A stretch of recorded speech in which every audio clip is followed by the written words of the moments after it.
What's going on, everybody? It is friend Carrick here. I make beats on the internet, and I'm back with another video about the fabulous SP555 sequencer sampler beat machine.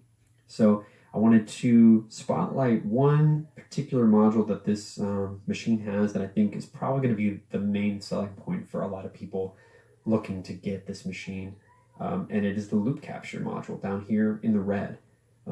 It doesn't have a ton of features, but what it does have is really nice, and it adds a lot to a workflow, especially if you're used to making beats on the SP404. It can speed up a few things that you can do significantly, or just kind of add a nice spark to your workflow that you may need. So I'm going to start by going over what the buttons do, and then I'll show you kind of some of the ways that I use it in a workflow. So starting off, the SP555 actually has internal memory on banks A and B, so that is what the loop capture is going to record into. So I went ahead and cleared all the samples from both banks just so we would have the maximum amount of space to work with. But one thing I will say, as far as drawbacks goes, is that even with completely clear internal memory, the max that I've seen you able to get as far as recording time goes is like 6 measures. So I normally just keep my loops when I use the loop capture to 4 bars because it's even, but I do wish it could go to 8 because it would make life a lot easier. But, you know, no big deal. But the measure button here actually tells the machine how long you want to record. The default setting is free, which just means it's going to record either until you run out of free space or until you hit play and tell it to stop, which is what I always do. But you could also indicate 1, 2, or 4 bars, and I'll show you in a little while how you can use this actually more effectively. So next we have an auto start. Pretty self-explanatory. It's going to wait until you make sound or until it hears sound to start recording. It's nice so that you can start your loops on time. We have a source select. It has 2 different functions depending on whether it's extinguished or not.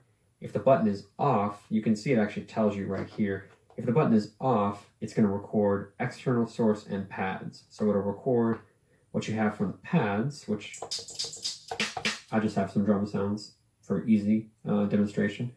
And then it's going to record the external source, meaning the RCA line-in jacks like you would have on the SP555. You know, it's like the little red and white small jacks, 1/8" jacks. And if the button is lit, then it's only going to record external sources and no pads. So finally we have the record button. Pretty self-explanatory. When that button comes on, you're recording. And then we have a play, which functions as the start, stop. And then we have the save to pad button. So once you have this pattern recorded, this loop that you like, you can bounce it over to a pad. You can't actually add effects to the loop while it's in the loop capture module. Only after you bounce it to a pad can you do that, with one exception, which is if you are using the external source capture, the SP, you can add an effect to the line-in to the external source, just like you can on the 404, you know, by adding an effect to the external source, but you can add one to the line-in, and then when you record it in, it'll actually keep that effect. So if you know you want to use the vinyl sim and you're recording off your phone or off a turntable or something, you can put the vinyl sim on the line-in and tweak it how you like it, and then record it straight into the loop capture with the vinyl sim active. Pretty cool. So I'm going to just put down a simple drum pattern, and I'll just kind of show you how it looks when you build a loop from scratch. So I want the source select to be off because I want it to record from pads. I'm going to hit auto start, and then I'm going to hit record, and now you see it's blinking. Record is on standby. It is waiting for me to make sound before it starts rolling. So before I do that, let me hit cancel and just make sure I want to use this hi-hat and that snare. All right, cool. So record, it's waiting on me. And I'm going to just use internal rhythm to make this work. I'm usually pretty good at timing, so shouldn't be a problem. So let's see.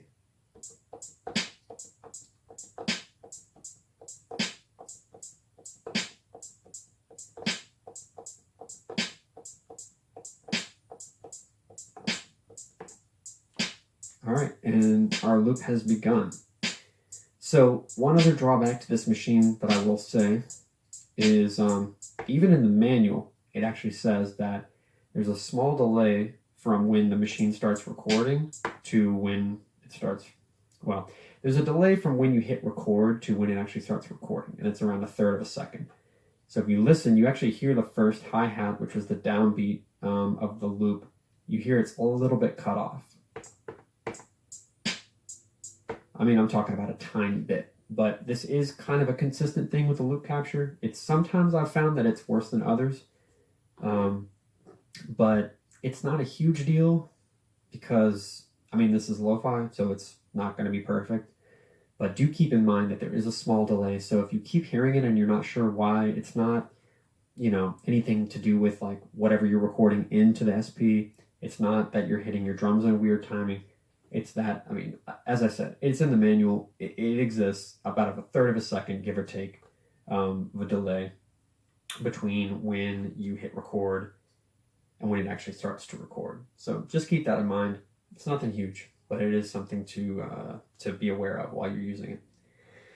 So you're probably wondering why I only recorded the hi-hat and the snare. Well, it's because I want to demonstrate this feature, which is overdub. So basically, once you have the loop going, you can add pieces to it by hitting the record button. You see that this turns the yellowish orange thing, and while it's doing that, it's actually waiting for you to overdub. So I'm going to lay some kicks down.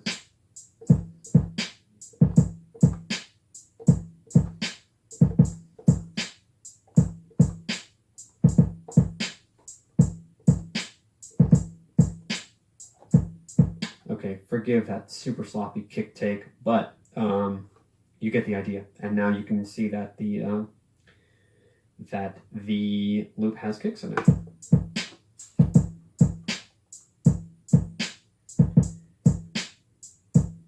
And also note that over here, it's now counting the bars. So 1, 2, 3, 4, 2, 2, 3, 4, 3, 2, 3, 4, 4, 2, 3, 4. Cool, right?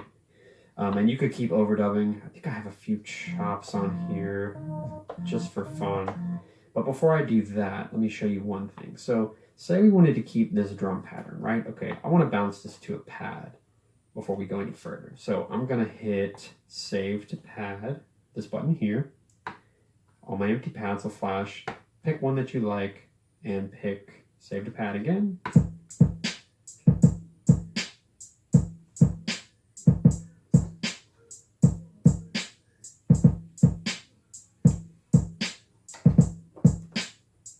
Cool. And now we have our drum pattern. Look at that. I'm going to turn gate off so it'll loop. And bam, your drums are done. It's pretty cool, right? So now you could, you know, put effects on this if you wanted to. Yeah. So that's pretty cool. I mean, if I was going to do drums and I'm just doing beats on hardware, which by the way I do a lot, and I have a tape coming out next month, SP Diaries Part 2, beats only made with pretty much what you see here, SP555, SP404, cast pad. Over in the corner you can't see SP202. Those 4 units together in various combinations. But anyways, enough of that. Yeah, this is how I do my drums nowadays, if I'm doing this hardware setup, because as you can see, it takes almost no time to make a drum loop. Yes, you're limited to 4 bars. Or are you? So check this out. We have this loop still. And what I want to do is make a variation, maybe with some shaker in it, okay? So I'm going to hit overdub. And now notice if I hit record, now it's going to automatically start again in overdub mode.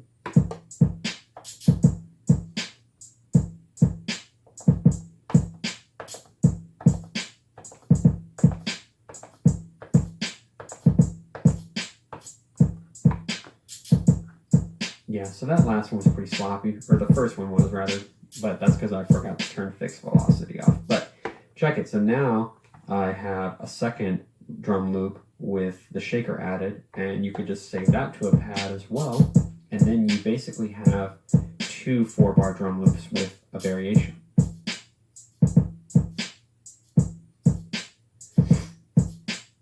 Now, unfortunately, as far as I know, there's no undo. So like if you said, oh man, I messed that shaker up pretty bad, you can't really undo just the shaker like you could if you were using, say, the pattern sequencer. But you kind of have to roll with your mistakes, or you have to start all over, which is also, it can be done. So check this. Now you essentially now have an 8-bar loop of drums, because you could just use the record resample method to put these together, and then you have an 8-bar drum loop. So you got this one going. Yeah, I forgot to turn gate on, but you get the idea. You could even go back and forth. Pretty cool, right? So right there, if your timing is decent, you can make pretty cool loops. And just resample those together, and boom, you've got a new drum loop. You got a longer drum loop that's flushed out. You can do this with chops too. You could add some chops.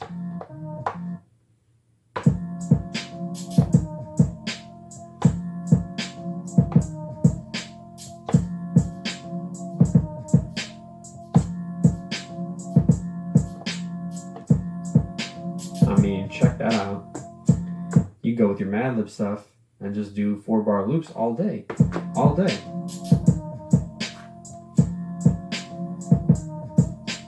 Yeah, so this is really cool. So if you want to delete a sample, you can do it one of two ways. You can hit delete, and then you can hit the loop again, and then you hit delete one more time. I'm not going to do that because I actually want to keep this for 1 second.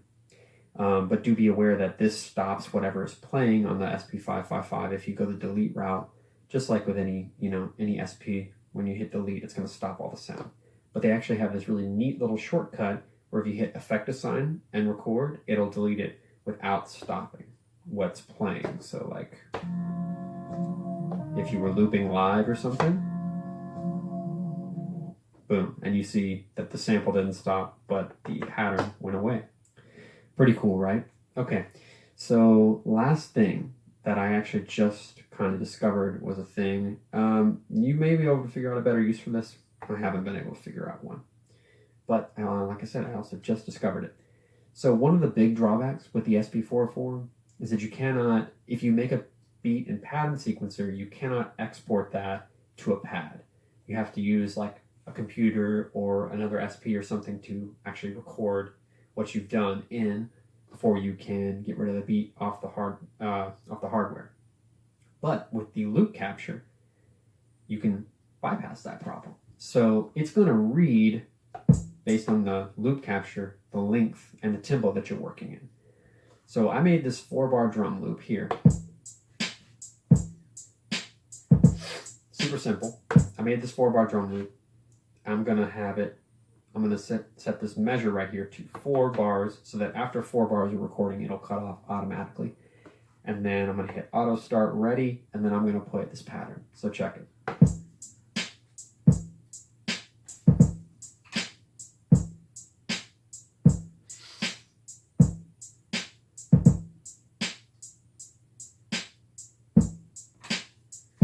Whoa, how crazy is that? So now we have our finished drum pattern bounced into the loop capture, and what do you do from there? Well, you save it to a pad, and then your drums effectively, or whatever's on this pattern sequence, as long as it's 4 bars or fewer, is effectively bounced to a pad. Pretty crazy, right? Now we have that. That pattern sequencer drum loop that we made is now on a pad. Quickly, too. It takes like 2 seconds, So this is really cool. I can't think of too many uses for this, because if I'm going to make drums, I'll just do them like I did at the beginning of the video. Just do them straight on, not have to worry about a pattern sequencer. But if you really wanted to record your drums with a metronome or your chops or whatever, this is how you do it. And then this is how you bounce them to a pad. This is kind of the bridge. This is kind of the missing piece between making a beat on a pattern sequencer and having it on a pad. If you put the loop capture in between them, that gap is bridged. It's very cool. It's very cool. And you know what? That's pretty much it with the pattern, with the loop capture. It's pretty straightforward. There's not a ton to it, but it is super, super useful if you are used to the SP workflow and you want things to be a little bit sped up, or you want to approach things a little differently. You know, I really don't get into this much, but you could also totally do this live. You could live loop stuff. I think that's what they originally, you know, kind of intended it to be, is like you're using this as a DJ tool and you're live looping so that you can do like cool transitions and stuff. But for us as lo-fi guys, I think it's super helpful for doing drums or for just making straight out beats, you know, piecemeal, like, you know, making 4 bars, bouncing that, making your next 4 bars, bouncing that, and then playing them back. Resample method, boom, you're done. So thanks for watching. Hope you guys enjoyed. Hope you have a better idea of the loop capture and what it can do. I'll be back soon with another video. Until then, thanks for watching. Enjoy the SP555. Peace.